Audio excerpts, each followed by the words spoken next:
We're here at SLUH High today interviewing Father Tom Cummings, who started out here as a student and later came back not only as a teacher but as the president of SLUH High for a number of years. This is part of the SLUH High Archives program, our oral history component, and we're interviewing those former teachers and administrators who have had such an influence not only on the school but on so many of us who are graduates of the school. Father, we welcome you back to SLUH High and to the oral history component of the archives program. Thank you for joining us. As I said to the alumni not too long ago, if home is where you hang your heart, this is my home. Great. Father, you are a graduate of SLUH High. I think you first came here with your brother, your twin brother, in 1952. Could you tell us how you and your brother came to be students here at SLUH High and your original affiliation? Well, it dates back to my older brother, who's a year ahead of both of us. And my dad and my mother never had any Catholic education. My mother's first Mass was her wedding day. And my dad, his mother was a convert. So because they had never had any Catholic education, my dad reasoned, as a pragmatist who wanted his kids to do well, that we, like him, would go into a public school. The closest public school was Southwest. Mm-hmm. So we all kind of smiled. He didn't know we already had our plans. So we kind of sneaked my older brother Dick into taking the test. He kind of got to know Father Sheehan and told the story of our lives. So I'm a twin. I have a brother 10 months older who came here. And then I have identical twin sisters 10 years younger, whose husbands went here. So they're the Duffys and the Kreckmeyers. So anyhow, we kind of coached my brother Dick, and he came and did very well. Jerry Sheehan knew there were three of us, so he gave my brother a good scholarship or good relief or whatever. And my dad kind of said, well, hell, if it's free, let's try it. He knew nothing about it at all. Dick fell in love with it. We came the next year, we fell in love with it. And to me, the incredible miracle is this man who had never had 1 minute of Catholic education was named president of Fathers Club. And 20 years later, his most wayward son was named president of school. So I kind of thought, I'm not in charge of any of this, you know. So Father, before we go any further, I just want to make an accessory at the beginning of this, and I want to give you a little close to me. So let's slide your chair. And if you can sit as far right in the chair as you can. There we go.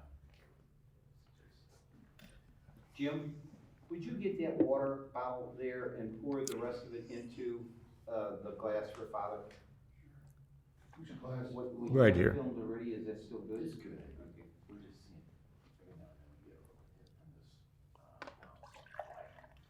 Want some more now? I think we're okay. You didn't want to get that. Father, getting back to your early affiliation with St. High, so you came here in 1952, you and your twin brother. Yeah.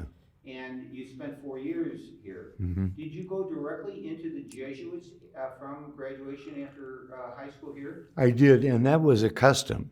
There were 14 in my class who went into the Jesuits. I didn't even know that. I didn't care. I didn't want it to be a group experience. So I was at St. Stanislaus in Florissant, and then I did my regency, which is the 3-year teaching period at Rockhurst, and Rockhurst was just opening up the new school. So it was really kind of exciting. And to this day, I correspond with a lot of those kids I taught at Rockhurst. That was your first teaching assignment. That's right. You were in, like you say, the regency portion of your Jesuit education. It's kind of open-ended, so the provincial would just choose where you go according to the need. And I fell in love with it as I did this school, and went to 4 years at St. Mary's, and came back. I'm trying to see it logically. The easiest way to explain it, I was here 77 to 85 as president. In the second half of 85, I was named president of Rockhurst. and I was there from 85 to 93. Then I returned here as superior of the community. That's why Paul says, not Paul, but Dave. Dave Laughlin? Yeah. Gave me a trophy for 4 returns, and I returned one time after that. So I've got 5 major returns. So you taught as a Jesuit after your ordination at other schools before coming here as president in Yes. 77? Yes. And Father, when you came here in 77, first of all, did you think there were a lot of changes? I know you had a vision because the Triple E campaign quickly evolved. Sure. But what was the difference in terms of your experience back in the 50s with the school and now in the 1970s, 20 some odd years later? Totally different. Totally I mean, it still has the essential spirit, but it was a very dangerous neighborhood, and the board was seriously considering moving out to West County. When I was named president, it just came from a phone call from Jerry Sheehan, who, by the way, is the longest serving principal here. He was assistant in Rome, and he said, we need someone to really change the school because it's getting a bad reputation for being in a very dangerous part of the city. So my first instinct, it's part of the Triple E, but my first instinct was to make it not dangerous for the kids. I mean, several of them had been shot at. Wow. It was really serious. So we circumscribed the whole place with a fence. And the stadium was a good excuse because we needed a stadium to lock in the whole periphery so that the kids would be safe. You'd be amazed how that started increasing the number of kids who came here. Oh, really? Because the parents knew that we knew. We bought 5 houses in the neighborhood, one of which we lived in, as a sign we weren't afraid. And it just began to change. It was wonderful. The change was breathtaking and happened pretty quickly once people knew they weren't in danger. You want to have them do a lead in on that story, just of the time frame, just because we didn't hear that. Well, they want you to go back, if you could, the lead-in, you said you got here in 1977, and you immediately realized that the school needed some dramatic change. So just to kind of recap or go over, you saw and knew from what others were reporting to you that safety was a big issue, and I guess what you began was an enhancement of the campus, really a big enhancement of the campus. Sure. And that was part of the Triple E program. Right. So Triple E is enrichment, endowment, expansion. That's part of the enrichment phase. Yes. And we went through the whole school and redid the chapel dramatically.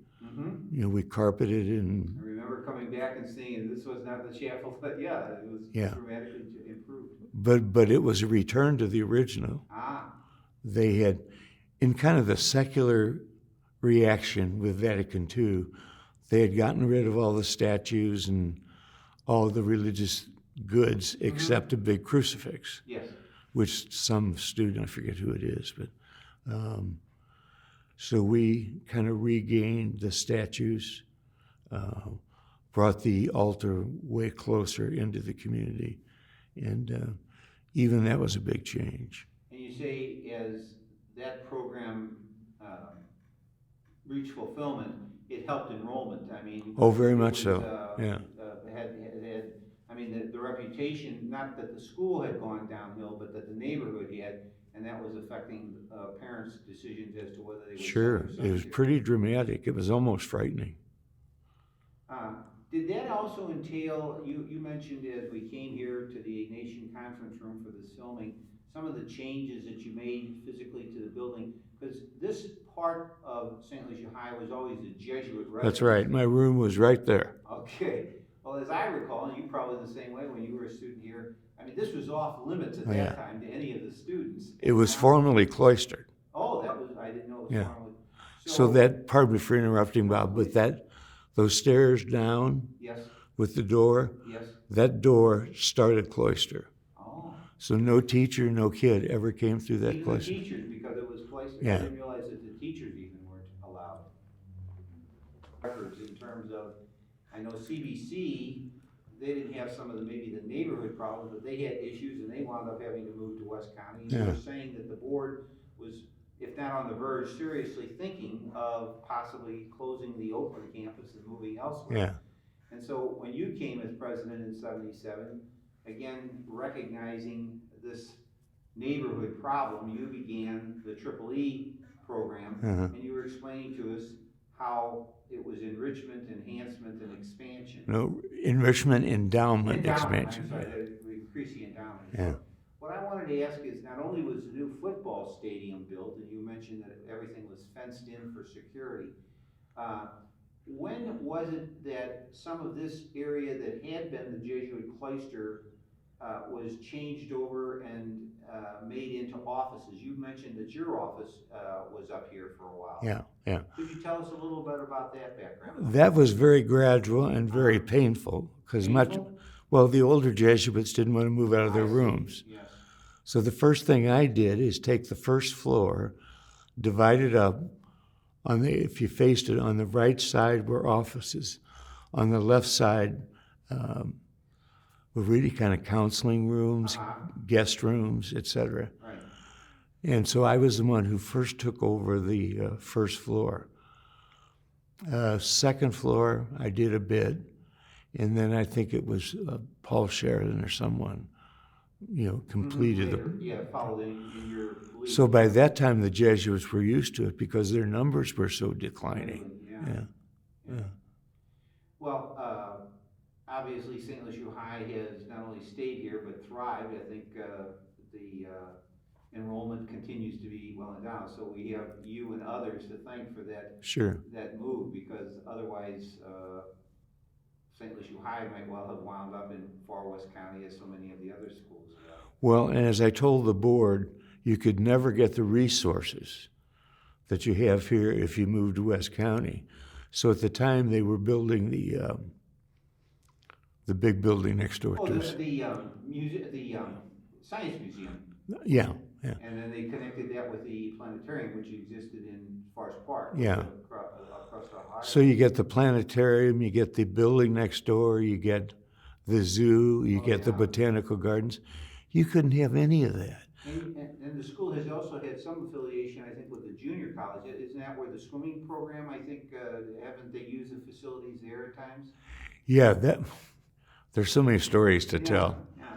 I traded off our field so they could play soccer on certain dates if we could use their swimming pool, and that exists to the day. And there's some honors classes that go down there. But that's what I mean by the resources in the city. Yes. And I told the board if they moved, I quit. Oh, you did? Oh, yeah. I wasn't going to do that. And then with the success of the EEE program, and it solidified things so that they didn't want to push that after. That's right. I see. And enrichment, endowment, expansion, EEE, there's a big plaque down below. Some of the alumni were very angry, I think I told you that, because they thought I was saying that they weren't supporting enough. I see. And they had never had a capital campaign. This was the first, the EEE was the first capital campaign. For St. Lucie High. Yeah, Wow. And then it started, now they get $1 million when they blink an eye. Well, again, it's a lot of thanks to you and those who worked with you that saved the city location. Yeah. Being a city resident, I'm glad it's still. And as you say, it ties in with so many resources in this area that the school has affiliation or some kind of relationship with. Yeah. Father, after you left here, you went to Rockhurst High School? Well, let me go back just a minute. Then I went back to Rockhurst. I was named president that October of Rockhurst. After leaving here. After leaving here. You were here 8 years, weren't you? Yeah. Normally, isn't that a 6-year term? It is. And they extended you for 2 years. And then I said, it's time to go. I didn't want to stay too long. I think with lead administrators, that's really dangerous. So I kept bugging the provincial, and then the provincials changed. Oh. In that change, Dave Fleming, who's a graduate of St. Lucie High, had told Bob Costello, who's a graduate of St. Louis U High, I talked to Father Tom, and someday he'd enjoy being president of Rockhurst. Well, someday was a few weeks later. I just couldn't believe it. It was really quick. Bob, getting back, many people thought I was too young to be president here because I was 38 years old. The next president was 63. So they saw me as the kid who's trying too much. But I think I certainly won the students' hearts. And I have a philosophy. Good leaders, like good lovers, don't command, they invite. And I invite you to be your best and do your best for the greater glory of God. And that's the vision I brought to the kids. And Well, I served on the alumni board when you were president, and I remember that coming across very strong and very effectively. Yeah. And as I told you, coming here for the interview, my wife finally remembers many of the social events that we attended with you, and she always said that you were not only a great priest, but a great dancer. Yeah. And that left me in the lurch because I'm not. Yeah. My whole family dances. Well, that's great. So if it's a big celebration, and the one I danced with, because I was a little worried if people saw me with all these good-looking mothers. So my major partner was my sister-in-law, my brother Dick's wife. Who is your twin brother? No. Dick is a year older, I'm sorry. Yeah. So you and your twin brother, though, went after Dick. Dick led the way. I mean, he was a year ahead of you. That's right. Father, we're going to read you. Go ahead. Okay. Well, I was going to say, let's stay with the Triple E for a minute. Yes, please. Enrichment was an attempt to ask what can enrich these kids' lives. So we got classes that were much smaller in number because teachers were trying to teach 35 kids. So we reduced that number, part of which was what they call an RIF, a reduction in force. And that began to make a big difference. Then we took out all the lockers. That doesn't sound like a big thing. But with 1,000 lockers, the old ones clanged. I remember that. And so we got, and you probably remember this, we got what they call Mondrian super quiet lockers. And they thudded shut. They didn't go, Well, I remember the clanging in the 60s when I was here. Oh, so yeah. That was an improvement. Yeah. And they're still here and doing well. I'm amazed. But they're called Mondrian because he's a French painter. And he painted in blocks of color. So when they first put in, and I always regretted this, when they first put in the lockers, they did it like Mondrian would do a painting. So you'd have purple, yellow, green. Colors all over. Yeah. But it was too hard. And Ray Manker, you probably remember Yes. Ray, was a very good friend of mine. He said, Father, I can't keep up with the colors. So they finally just glossed them over in one color. One color now, yes. Yeah, but they're still very effective. Then we bought 1,000 new desks, and we just kind of renovated the classrooms. But I think it was Bob Costello who had the doors inserted, and that really helped. Well, I remember coming back because they were always Yeah, perpendicular, flat with sure, the hallway. And yeah. I thought that was an interesting thing with the recess that you're pointing out. Yeah. So we did a lot of changes, and then, of course, the chapel was a huge change. And then the stadium, then moving over to Lawn Place. So there was a lot going on. And I enjoyed it. You mentioned Emmett Hannock. We were very dear friends. And Paul Martell, I wasn't as close to Paul. I mean, I love him dearly, but Emmett and I were real good friends. Father, you left here, you went to Rockhurst and had the same position as president there. That's right. How do you compare Rockhurst, your experience at Rockhurst with St. Louis U High? I mean, I know they're both Jesuit high schools and that, but is there much difference culturally being on the two sides of the state, different sides of the state? Totally. Could you talk to us a little bit about that? When you go to Kansas City, you're moving west. Yes. And there's a western feel to it. It's a younger city. It has engaging architecture, French architecture. It has the big plaza in the middle of the and the kids were immediately much more friendly. More friendly. But also wilder. Oh. And the wildness didn't bother me at all. I taught advanced placement English and enjoyed them thoroughly. That doesn't mean they were better than St. Louis U High. St. Louis U High has this incredible academic history, but it's tough to break into at first when you're a teacher, where Rockhurst was just, and they say our other big school is Regis High School. They say as you move west, the kids get more and more kind of open and free. And So there definitely is a cultural difference. oh, my dad said when you go to Columbia, that's the division between East and West. Really? Yeah. So you were president at Rockhurst for a number of years. For 8 years. 8 years, just like here, 8 years. You originally came back here as superior of the, not originally, but eventually came back here as superior of the Jesuit community. I did. When was that? That was right after I left Rockhurst. So that would have. Rockhurst 8 years, and then you came back to St. Louis U High as a superior of the Jesuit community. Yes.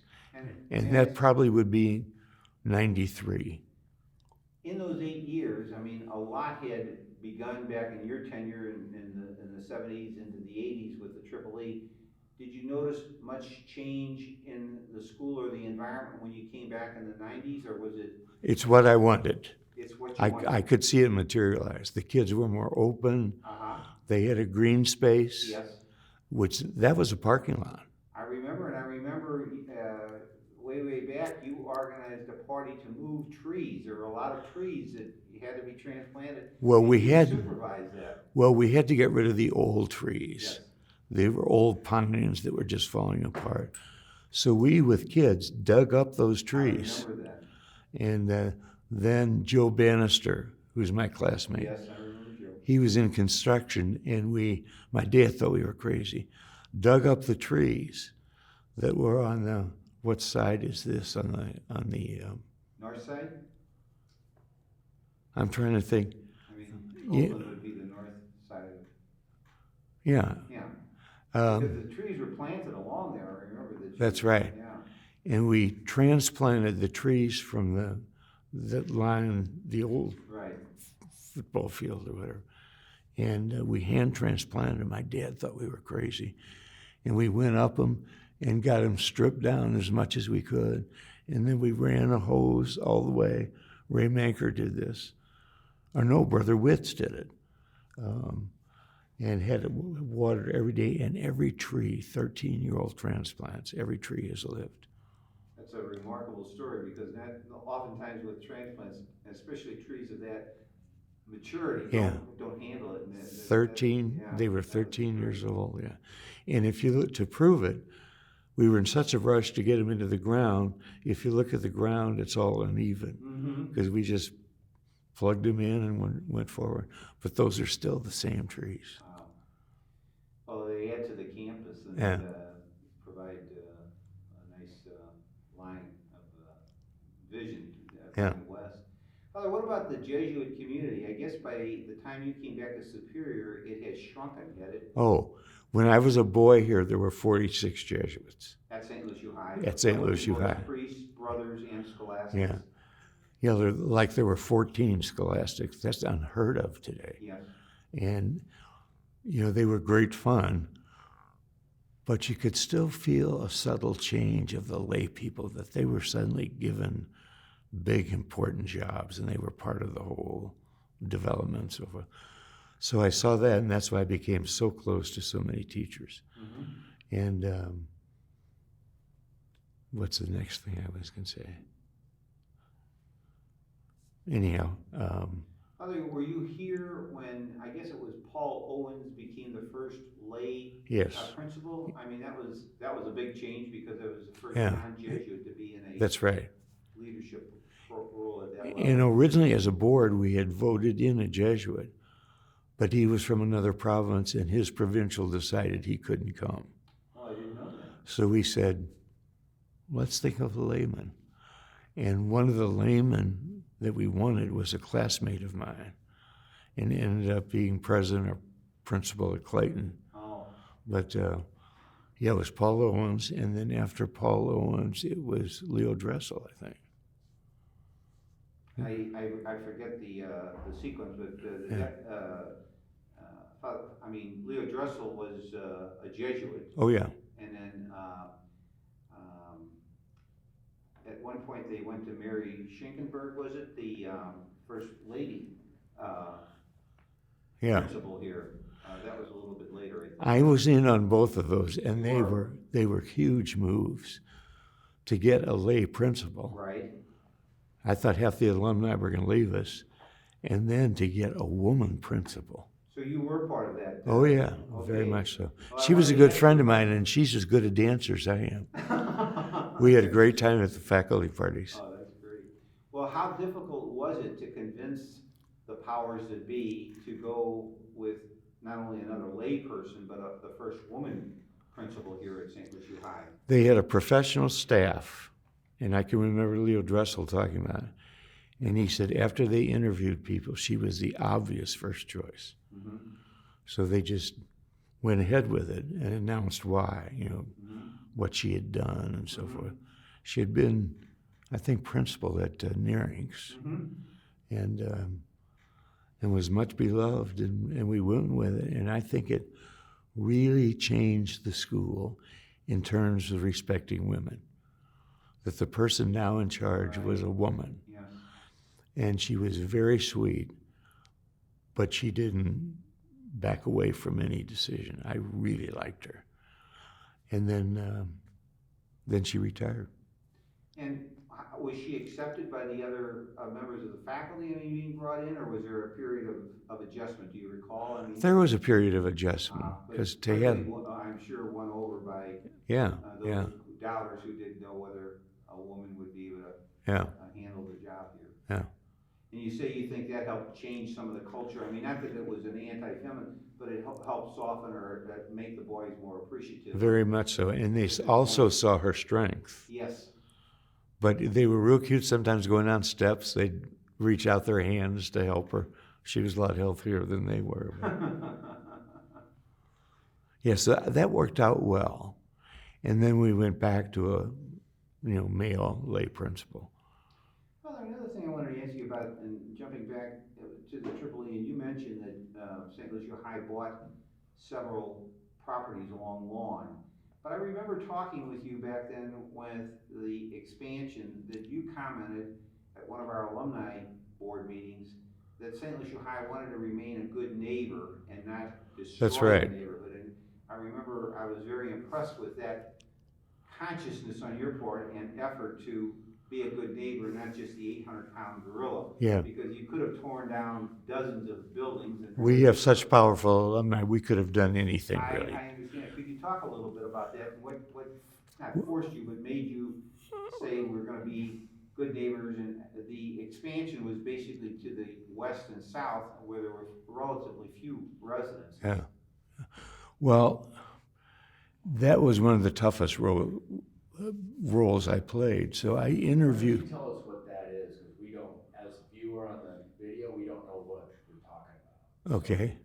We're talking about the Triple E expansion and the acquisition of additional properties, but Father Cummings and the board were careful not to buy and knock down private residences. They were very conscious of trying to expand the campus, but without the destruction of the surrounding neighborhood, other than to the west and somewhat to the south, which was more commercial and industrial than residential. That's right. And I call it replacement. Mm-hmm. We would actually find a better house within the neighborhood, not just this tight neighborhood, but close by, Right. and offer the people a better house. And most of them took it eagerly. Mm-hmm. So I can't remember any time that we took down a house, without moving the people into a They new weren't house. displaced and left. That's the right. land on their That's own. right. I didn't know. Yeah. I knew you were very conscious of that. And that whole expansion, and this is due to Paul Sheridan, basically. But I think it was ultimately 27 houses. That were purchased by the high school. So that's the whole new campus you see. Yes. Yeah. So those were houses that were reclaimed, and I'm just kind of laughing when I talk about it so easily, but those were hard times. I'm sure, just like you were mentioning about the Jesuits being moved out of their rooms here in the cloister wing, Yeah. as you wanted to expand or make changes for additional space for classrooms and offices. Well, and one of them I got very close to, Father Hagen, Oh, yes, Marty Hagan. walked up to me at a breakfast once because this was his home forever. Yes. And he said, "Where the hell are you moving next?" And I knew he liked me. I said, "Oh, I think I might stop at the Arch." So he supported me through that. Father, what do you think? I mean, you're obviously long in the Jesuit order, but so many of us who have been graduates of here feel that there's a special spirit about SLUH High. And obviously that's part of the Ignatian philosophy, and now Father Arupe is a man for others that Sure. kind of embodies everything. I wonder if you could talk about how that is inculcated in the students and what you've experienced over the years, the many times you've been affiliated with the school, starting out as a student back in the 50s, but then, as we've been talking, your years as president and then later as superior. Yeah. Well, I will frame it with a summary from one of our mothers who lost her husband in a car crash, and her son was very sick with leukemia or something. And she would come here every day to help out. And I finally said to her, "Mary, why the hell, how do you have time to do all this?" She said, "Every time I walk in that door, it gives me a calm sense of purpose." And that really hit me, because that's what I was trying to inculcate. And she sensed that this is a holy place. And when you walk in, you feel it. And most people talk about that. Mm-hmm. So, they talk about the tough number one SLUH students and all that. I didn't find that at all. I found them to be very warm. As I mentioned when I was talking about Kansas City, it's easier to get into a Kansas City crowd, Mm-hmm. but tougher to get into a St. Louis crowd. But that's true of the whole city. My sister-in-law has been here 40 years, and she was born in Memphis, and they still ask her what high school she went to. Which is a famous St. Louis tradition, sure. of asking people where you went Sure. to high school. If you're And of course, the arrogant answer of SLUH was, "We went to the high school." But actually, that's not arrogant. What they were saying when that developed, we went to the high school of the university. So it Well, was. for years, actually, St. Lucie High was a department of the university, wasn't it, as it evolved? Sure. I mean, from the early years, it started out as an academy, and then the university was, but it was part of the university for many years until it moved here to Oakland Avenue.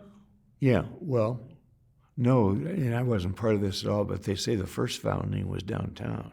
Yes, I know that. Yeah, I'm not sure exactly where. I think underneath the arch from the research that was done.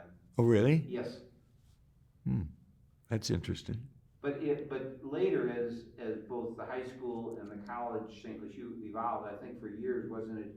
It was part of the department within the university for many years, and then when the backers funded the building here on Oakland Avenue, it became totally independent over the years. But you know what's interesting? In all of our Jesuit universities, the high school came first. Mm-hmm. And now that I'm living down at the university, I like to remind them of that. The high school came first. Because in those days, the high school was called a college. Yes. And that's why CBC, Christian Brother College, held on to its name. Mm-hmm. But technically, the high schools throughout the country are the foundation of the university. Mm-hmm. That's an interesting point. And now that I'm living at the university, I love to remind them of that. Mm-hmm. I'm sorry, I just couldn't, I wanted to say hi, Father, I just wanted to get out and say hi. I'm not gonna, I know we're on the clock with these guys, but I Well, it's good to see you, Joe. do. Yeah. Great, you need to come down, you're looking great. Thank you. I miss the place. Yeah, well, come down more often then. I can't drive. I'll come get you some time for lunch. Okay. All right. We'll try that. We'll wrap up. We've been going on for not quite 45 minutes, but in terms of your long affiliation, that the school now, the campus has been so enhanced and is really an amazing place to visit. Yeah. Thanks to you and the others. when we were here, you and I both way back in the 50s and 60s, I mean, the campus was much smaller, not exactly dingy, but it didn't have the luster that it Yeah. does now, thanks to the. Well, and the only parking lot was the one.